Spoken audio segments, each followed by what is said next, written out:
This weekend, Mercedes had to admit for the second time in a season that one of their customers was faster than them. Their inability to get on top of the new regulations means they haven't made any inroads on Red Bull's performance advantage this season, while their customers have been able to make leaps in performance.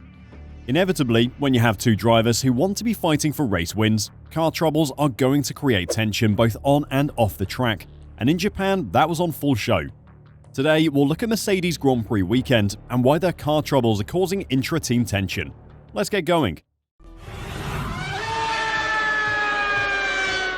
Lewis Hamilton says Mercedes need to deliver the greatest 6 months of development that we've ever had if they are to fight with Constructors' champions Red Bull from the start of next season.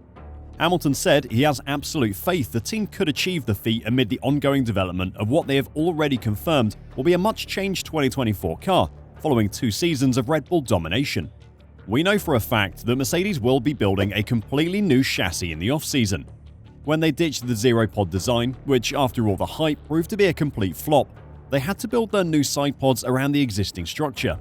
Formula One chassis are unbelievably expensive, and creating a new one mid-season was an expense they couldn't afford under the new cost cap rules. The new chassis they build will be more suited to a more traditional side pod, like the ones they currently have fitted to the W14. With the new chassis comes the opportunity to overhaul the suspension setup of the car, something Mercedes are desperate to do. McLaren and Red Bull both run very similar suspension setups, which help keep the car's ride height as consistent as possible, and they are the 2 fastest teams on the grid at the moment, so expect Mercedes to follow suit in 2024. This is Formula One though, and you can't just strap on parts that are a copy of your competitors and expect to emulate their performance. Mercedes will need to work out how these parts function in conjunction with the rest of the car to extract the most out of them.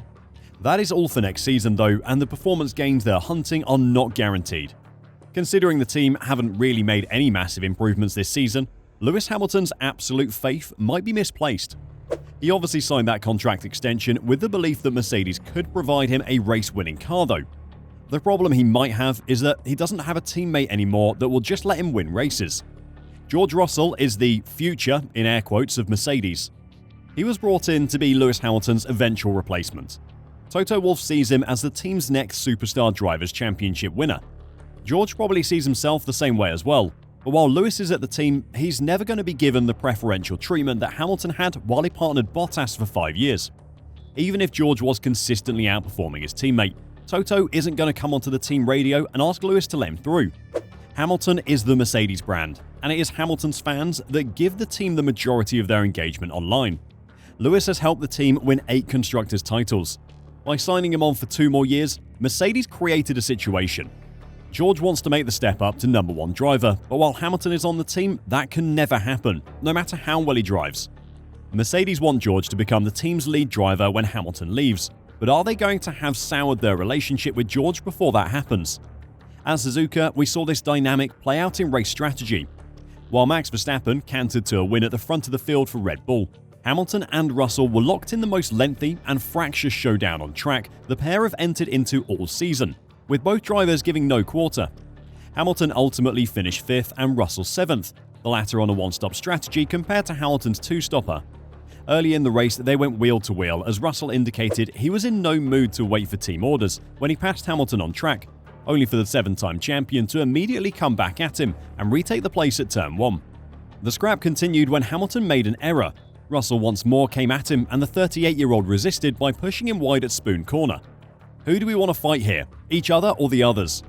Russell pointedly asked the team over the radio. Hamilton's car had some minor damage following his lap 1 turn 1 contact with Sergio Perez.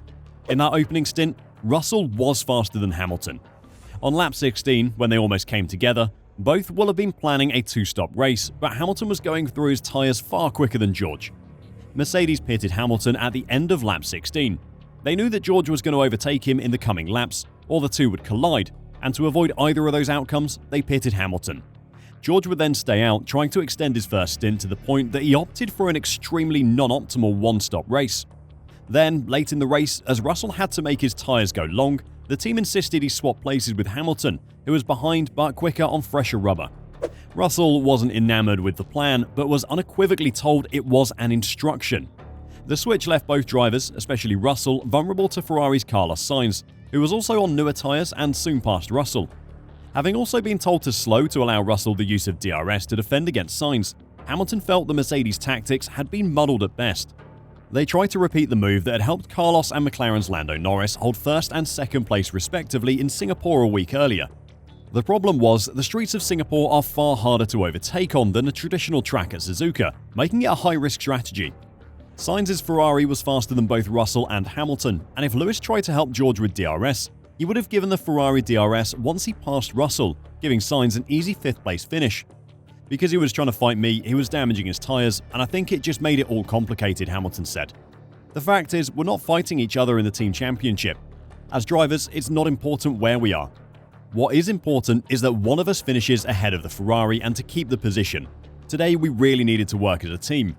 At this point, it would be easy to point out Hamilton's defense of Russell earlier in the race and say that wasn't working as a team.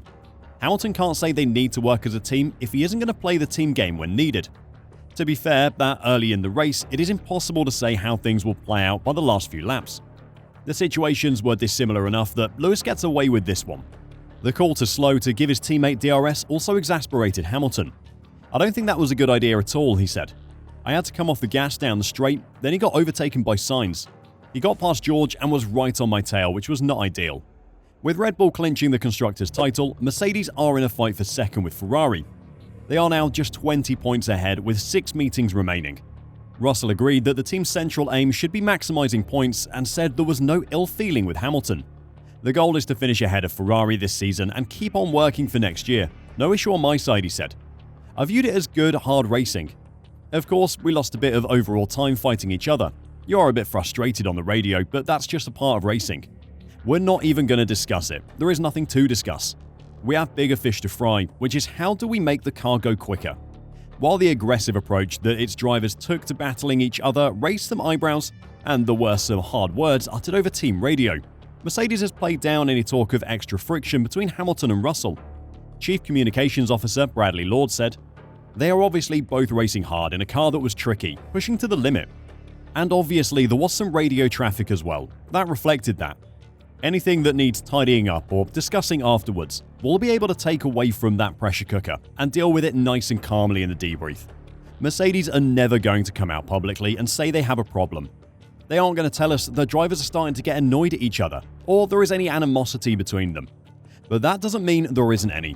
Mercedes made the decisions they had to at Suzuka because of the status of Lewis Hamilton within the team. They pitted Lewis Hamilton when they did to save him from George Russell. The team orders at the end of the race were the right choice, but that won't have made George Russell feel any better, and it played to the media narrative as well. Mercedes car struggles are not going to magically disappear next season, no matter how much faith Lewis Hamilton has in the team. Mercedes have shown nothing in their development this season or last to suggest they're able to make a leap in performance like McLaren or Aston Martin. The frustration of the two drivers, who both expect a race-winning car from the team, or at least some tangible improvement, is evident. Lewis's interviews regularly mention his annoyance at the team's inability to develop the car. That frustration will spread to the track, and in Suzuka, we saw that happening. Do you think that Mercedes will be able to provide the drivers with a competitive car? Or is the frustration at the lack of development going to continue to play out on track? Let me know your thoughts in the comments down below, and until next time, drive safe and bye for now.